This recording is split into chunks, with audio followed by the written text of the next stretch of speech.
This is But the Years Are Short, the podcast where mamas who are therapists share real advice for real families. I'm Megan. And I'm Katie, and we want to be your front porch community where you can laugh and learn with us about the beautiful, messy, overwhelming, hilarious work of raising kids. Because the days are long, but the years are short. Hi, friend. Okay, so hi. Today we're talking about how to stay connected to your kids even when you're exhausted. Dun dun. Ba-bum. I like how yours sounded like ominous, and mine was It like... did. Mine was like... Exciting. We're gonna take over the castle. Yeah. I think mine sounded ominous because like it does feel overwhelming, right? When we're exhausted to be like, okay, yes, I can give you energy when we don't feel like we have any. That's why mine was daunting. Here's what I think. I think that we can like overestimate what it looks like. Yes. Like what it means to need to connect with our kids. And it can be like in these like smaller little moments, because I think that like we're not failing. I think we're actually probably doing better than we think. Okay. Yeah. Yeah. Yeah. You ready for this? I'm ready. Let's do it. Okay. All right. So, so why, right? So why we're talking about this today, Megan? Yes. Is because I think connection doesn't have to be huge, giant moments, giant like experiences in order for it to be meaningful. Yes. Okay. And which ones do you feel like you're better at? I think, well, when I read over the thing, because I do that literally the moment before we get on, y'all, I was like, oh, I'm really good at this. I'm really good at micro moments. I don't think I'm good at big moments in general. And I think that you are really good at the big moments also. Like, I think that that's a skill that you have. It's so funny because I think what I think of as big moments may not be what you think of as big moments, right? So like to me, when I say I'm not good at big moments, like I am not the person that's going to throw a giant birthday party or be able to plan out the most amazing vacation or surprise my kids and take them to Disney World. Like that is never going to be something that I can do. So that's what I think of as a big moment. What do you think of as a big moment? I think you're always like... And then we went to the park and I sat and watched them and I was the best mom ever and I say that. That's you. I do go to the park, but I think to me that's a little moment. Like I will go to the park and watch them play basketball or watch them play football or throw the ball with them. But I think of those as little moments. Okay. I feel like it That's takes so a long funny. time to get to the park. Yeah. Well, I mean, honestly, it's across the street, so it doesn't take a long time for me. That's part of it. This is fair. Yeah. This is fair. Okay. Yeah. All right. So let's talk about these smaller moments. Really, it's just jealousy, your ability to like do some things. Yeah, but I don't do other things at all. So let's be honest. Okay. My house is always a mess. Like I don't do that well. It's just what the things are, right? Yeah, so right. We do well. It's all okay. Go ahead. Okay. So if we're talking about these littler moments, right? So if what we're saying is like kids don't need more consecutive time. They just need more of these little moments. Yes. So we're going to talk about what they actually are, since you and I cannot figure it out. We don't agree. Okay, so the little moments build emotional safety. We're like putting coins in the bank. Okay. Yeah. The marbles. Yeah. Marbles, coins, whatever. Did your teachers not do the marble jar when you were a kid? Do you remember that? We're talking about a marble jar. I feel like that's dangerous. You throw a marble in a jar. Probably. Well, yeah, it's like the big jars. Okay, anyways, continue. Real thick jar. Okay. Yeah. So, or like refilling the emotional tank. Okay. Yeah. Okay. So, and it makes kids more receptive later. Like if you are giving correction, right? So. Yes. Connect. Okay. Connect before correct. Connect before correct. Ooh, love that. This approach, right, the micro connection approach, helps those of us who feel stretched thin, we're touched out, right? All the touching from our children. Or if we feel guilty for not doing enough, right? So I already said 2 minutes ago that I feel guilty for not doing enough. So the idea is that connection is cumulative. It's cumulative, so it builds. Yes. Over time, right? So, and we know that. Okay. So reframing connection for us in general. All right. So it's not about elaborate activities or these like long heart-to-heart conversations. So This is I don't know about you, but if I plan out to have a heart-to-heart conversation, it never goes well. When I'm exhausted and can't hold anymore, that's when they want to have them. Yep. Yeah. This is my favorite thing about you is that you're like, I'm not having any conversations after 8:30. I'm just not. I do if we really have to, but it is rare. Yeah, I don't. I'm tired. Yeah, yeah, I try, but neither of my kids are capable of having any meaningful conversations before that moment in time. I swear. So I have to take what I can get. Anyway, also connection is not constant presence. So that's another thing. Like, Yeah. I feel like that's wildly freeing. Oh my gosh. It is wildly freeing. And there feels like this huge pressure, right? Of like, I am ready for you. I can hold all the things all the time. Like that is All a the time. lot. That is All a the time. lot. Yeah. And I think it's true in every season and every phase because when they're itty bitty, the reality is even when we're nursing or feeding our babies or changing the diaper, the moments of real connection are fleeting. Right? I think we should be available for them, but it's not like we're gazing into each other's eyes hours upon end. We got to. That feels True, we're not like a all lot. like. I mean, it's great when we can, but I think it's true in all the seasons and all the things. It feels kind of scary. Yeah, it feels a lot. There's nothing left. There's nothing left. Talk about pouring from an empty cup, you know? Yeah. So this is like, Yeah. ooh, a thing I didn't think about, but this is sort of about, part of it is about like self-preservation, right? Yes. Like, so you don't have to be hemorrhaging care and energy in order to still have these like moments of connection with your kids. Okay, so yes, and super meaningful. Oh my gosh. Okay, so what it does look like, right? So we've talked about what it doesn't have to be. So let's talk about what it actually is. Making eye contact when they start talking, right? I feel like this is a pretty solid social skill in general. Reflecting back, okay? Y'all, this is a thing that we learn in grad school in like class number 1, which is like hearing a feeling and Hearing anything. saying it back to them. Mm-hmm. Yes. Gosh, that sounds frustrating. Man, you seem sad today. Wow, that sounds hard. Well, and okay, hold on, pause. I'm going to say it is class number 1, and I feel like it takes the whole semester to do it well. Honestly, 100%. So I want to say, yeah, we can all do this, and it is simple, but there is this pressure that we want to take off of you. Just whatever you think is happening, label it for your babies, your kiddos, your teens. Just say it, and they'll correct you. I have to tell you something. I I'd printed love out it. a feeling wheel Yeah. and I put it on my fridge. Mm-hmm. I laminated it and put it on my fridge, and we've been using it. Yes. How's it going? It's hilarious because the girls go to it and they're like, how am I feeling today? And they like spin it around until they find one and they like point to it. That's so fun. I know. And so I go over there with them and I'm, ooh, tell me more. And so it's like, it's working really well. And it's like kind of one of those like, do that. micro connection moments because it's not like, tell me everything about all of your feelings right now. Like, I'm just like, ooh, interesting. Tell me about it. And they're like, I don't know. And then they wander off. And I'm like, cool. It's not like a big giant thing, but I'm really into it. So anyway, the reason I thought but that's the micro connection piece, right? Is being available to them, being in tune to them, allowing them to hear, and then it's over. And it's over, right? And let them move on. And I think that's a good way to like, if you're not used to saying feelings out loud, like print a feeling wheel out, stick it up somewhere in your house.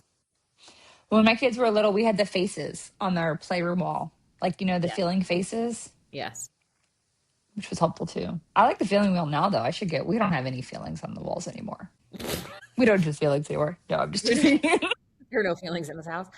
Okay. So what we'll do. Too many feelings. So many feelings. In the show notes, we'll link a feelings wheel and the feeling faces for the different age ranges because a feeling wheel is really good for kids like 11 and up. And then feeling faces are good for kids younger than that.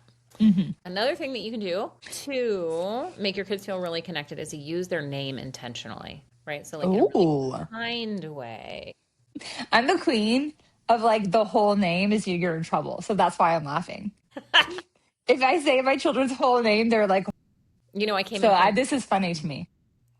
I came in from the garage last night and I said my oldest daughter's name and she sat up real fast and she was like, yes, am I in trouble? I was like, oh no, I have something for you. Like I had bought her something at the store. Yeah. And then I felt bad because I was like, I wonder if the only time that I say your name is when you're in trouble. Yeah. So That's what I was laughing. I could do a better job of this. Me too. Okay, so little connections in Okay. our routine moments. Okay, Yes. so some ideas, right? Making sure that they get a hug before they leave for school. If they like go out to the Mm-hmm. bus stop or whatever, I mean, it'd be a little Yeah. awkward to try to give a hug in carpool. Like I feel like some people might be upset if you got out of the car, Yes. you know? Yeah. Oh, a silly handshake. This reminds me, Megan, of the I love you rituals. That's what I was going to say. Say more about that book. Oh my gosh, I love this book. It is written by Dr. Billy, and it is got a bunch of little ways that we can connect with our kids. So it has like songs and routines and like hand movements and things that go with it. And it is one of my favorite things when we talk about, I use it a lot with families and kids around 3 to 6 when good transitions and goodbyes are really hard, of working in like a little I love you ritual to say goodbye and to say hello can be really helpful, but you can do them all the time. And I love that. And I was thinking, that's exactly what I was thinking. When my kids were little, when we were dropping off at school, schools drop offs can be hard, preschool, you know. And we would do Kissy Hands, which is a book that I love too, The Kissing Hand. But doing those little rituals can be really sweet. And I just thought when my daughter is a little overwhelmed with the day, like she knows it's going to be a hard day, she'll come and do that before we go. That's how I know it's going to be hard. She's like, can we Aw. do? And so I think, yeah, they'll still hold them. And I think those are really sweet ways and they're fast. Yeah, which is really helpful. That's really Yeah. helpful. So, one little quick sentence of encouragement. This is my all-time favorite thing to do. So, if they're getting out of the car right before a hard thing, or I have noticed that they've been doing something hard, or persevering through something, or whatever, I will say, I am so thankful to be your mom.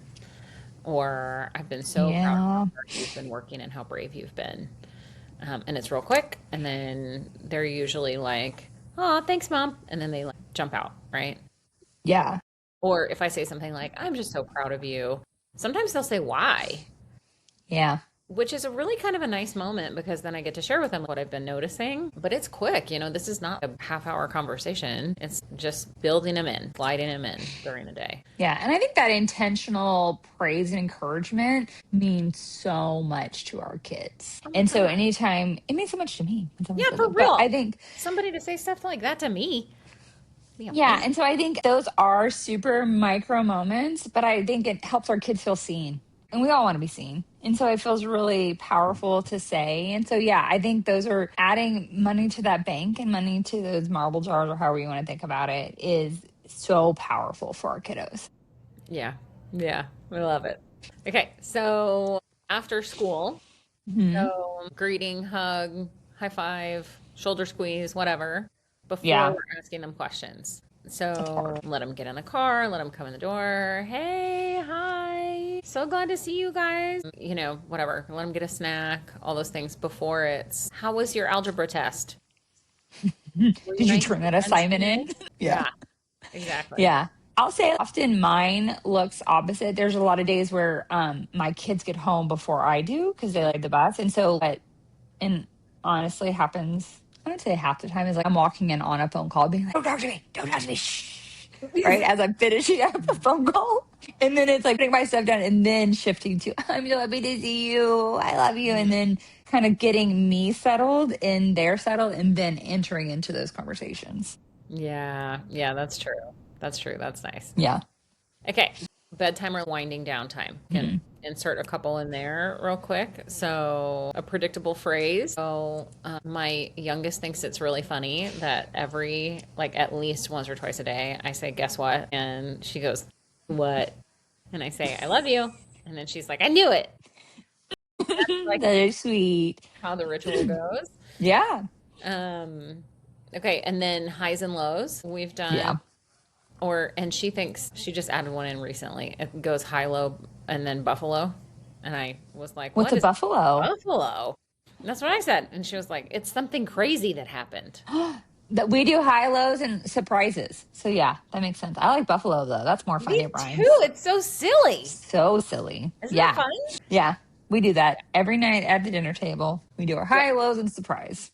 Yeah, which is really fun. So those are Yeah. easy. They're quick. So easy, quick. And I would say, okay, I'll say because high-low buffalo is my idea, not my kid's idea, is that it gets to be whatever, right? And so some days it's like their high was they got on the bus, their low was they got on the bus, and their surprise was they got on the bus. And I'm like, okay, that's fine. Because it's so routine that eventually, I mean, not eventually, but yeah, the days where it matters, it will be my high was I got an A on my math test. My low was stupid athletics. And my surprise was someone gave me gum on the bus. I mean, so I think just being patient with your kids and just creating the routine of it, when they're ready to engage, they will. And that's fine. Yeah. Yeah. Sometimes it's like my high is that I'm almost done with highs and lows. My low is that I have to Yep. do it. Yep. Exactly. And that's okay too. Yeah. Okay. So connections through, so let's talk about like adding in physical touch. If it's something that your kids are good with, if they like that, if they don't, be thoughtful. Or if that's not something that is, if it's not real high on y'all's way of expressing love in your house, but some ways that really I I would encourage, and tell me what you think, Megan, but I think I would encourage some safe physical touch that's Yes. really sweet, right? Because it communicates what physical affection can look like safely, right? So quick little shoulder squeezes, sitting close on the couch, like light little back scratches when they walk by, or high fives. I like high five when we're just doing something funny. I think it's not even like, oh my gosh, you made an A on a math test, high five. It's like, dropped all the noodles on the floor, hilarious, high five, let's get them. Right? Like, Yes. just something that's funny. And then truly respecting when kids do not want to be touched. So I have a niece who's 3, and it is the most hilarious because I'll be like, hey, sugar pie, you want a hug? And she's like, no.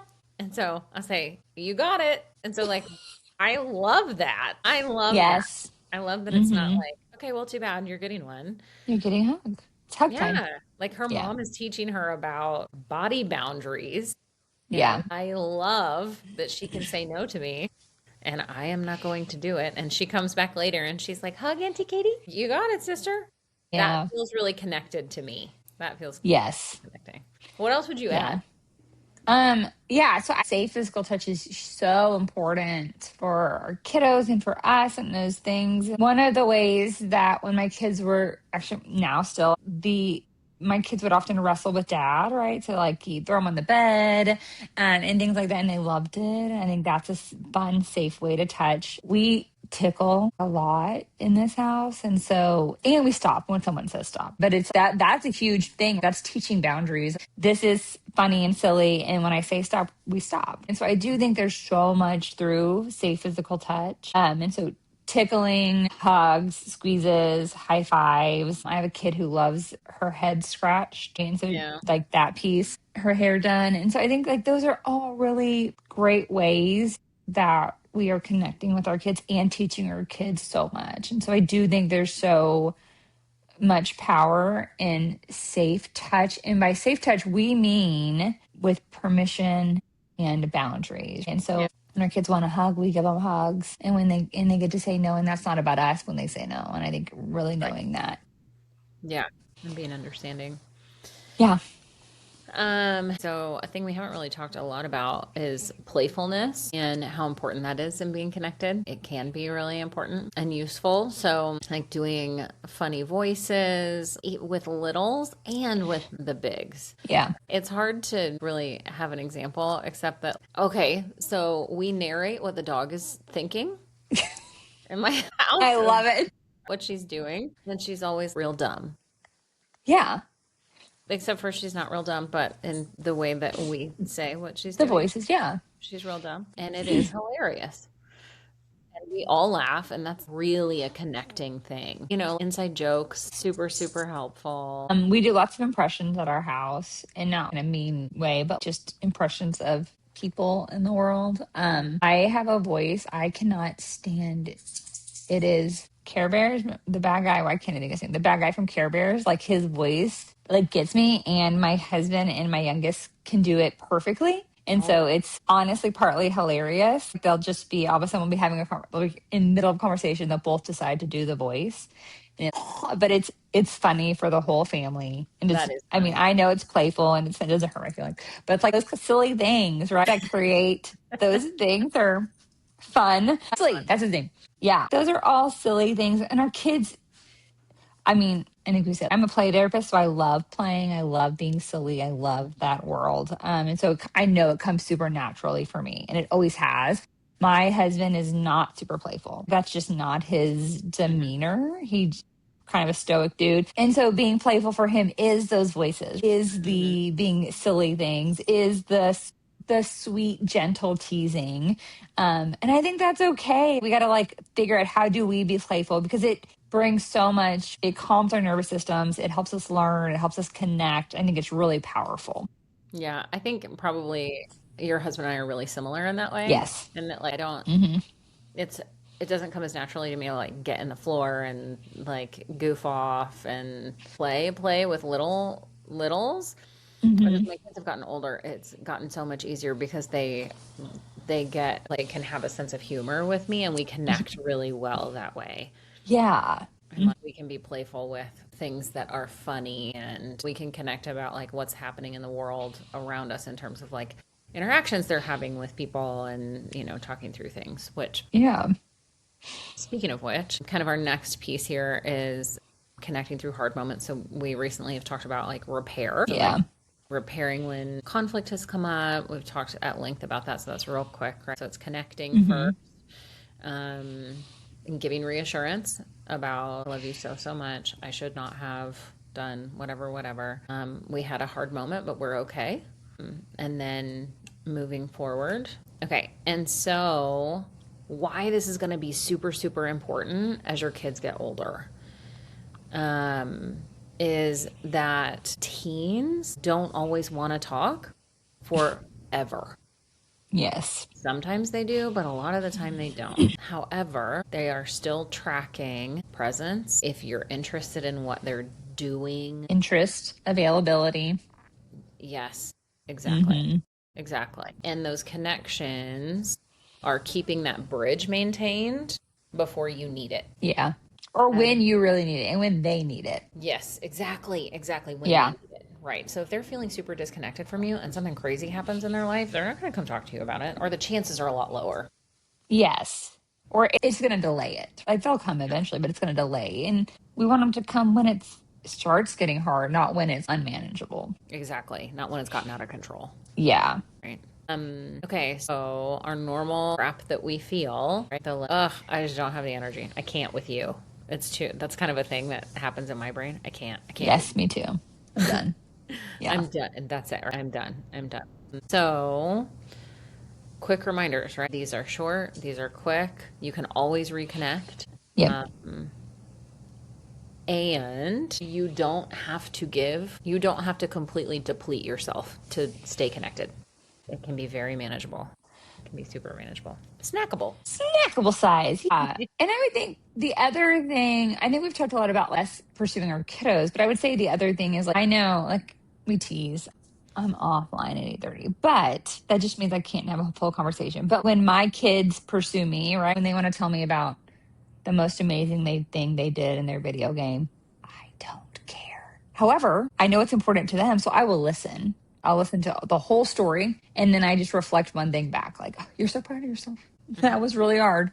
I think we can always do that too. It's like when our kids pursue, especially as they get older, they do it a lot, right? Actually, I think they do it all the time. We can just acknowledge it, right? Or our kid, when we're doing the dishes and they're building the Lego tower, it doesn't take much when they're mom, for me to like just stop and look and say, wow, you're so proud of yourself. Mom's going to finish the dishes and then I'll come check it out more. Those are all those mini moments that we can do that don't take a lot of time, but that means so much. Yes. Cumulatively. Yes. Over the Hmm. week, over the years. Take it one day at a time. Take it 3 hours at a time. Snackable. Exactly. Yeah. Those bursts of attention. Just Yes. giving them a burst of moment and then moving on. That's perfect. Yep. Yep. So these like 15, 20, 30-second bursts of attention. Hmm. Okay, so let's think about this as a takeaway. Okay. Okay. So, which like micro connection feels easiest for you to start with? So, it's like a listener takeaway. Which of these Hmm. micro connections feels easiest for you to start with? And we'll put them in the show notes. So, there will be like 10 for you to look at. And then, where are the tiny moments that are already happening? Because part of this is what are you already accomplishing Yeah. that you're not really thinking about. So as we were talking, you probably were thinking like, "Oh, I already do that. I already do that," which is amazing. Hmm. You're already doing a wonderful job, and it can feel really helpful if you just acknowledge, "I'm already doing a lot of these things," and Yeah. so you're not failing. You are putting into a tank that's going to last for years and years and years. So Yes. hope this episode was helpful. And if you can think of another parent who feels exhausted and maybe sometimes feels like they're not doing enough, send the episode over to them. We'd love to be helpful. Yes. Thank y'all. All right. See ya. Bye.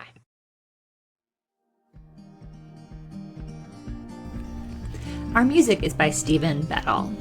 If you're loving these conversations, we'd be so grateful if you followed the podcast, left a review, or shared this episode with a friend. That's how we grow this little front porch community. And remember, the days are long, But the years are short. While we often talk about mental health, this should not be used as a substitute for mental health treatment. If you or your child are struggling, please reach out to a local provider.